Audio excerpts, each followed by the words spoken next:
Okay, so apparently they allocate how much time you can close caption for. Is that a wound? Dirt, wound, booger, whatever. That sucks. Okay, so basically in the monologue, Big Red is saying, as long as his heart's beating, he is regenerating because he has powers.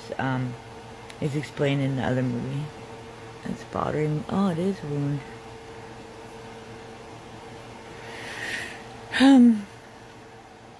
And then he doesn't need to worry, but he needs to make sure that people don't know that he's not worried. And that he should play the victim and pretend like, you know, he's defenseless. And he said, you know, because that works. And then they think they have the upper hand. And then he says that they'll do the same thing. They'll pretend like they're just normal people too, and they won't, you know, show their, you know, they won't transform or whatever because they want him to do it first. And the logic behind that is because there's different versions. And in the first one of the first scenes with Big Red tells him to come meet up with him at his place to talk, and he tells him come in costume, which is, you know, his term for it.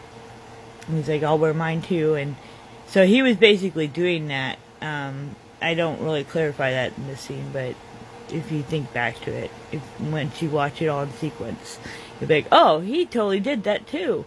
You know, because they want to see, you know, basically like peeking at a deck of cards, you know, in somebody's hand. Because the different versions have the different abilities. So he says basically they'll try to get him to show himself first, and then he's like, don't fall for it. And then he mentions, you know, that the main villain guy can hear them now because they have telepathy and one in the main guy's thing. So what happens is, well, I don't want to spoil too much, but the capability to hear got passed over to the dad's team, and so they're gaslighting him basically in this scene.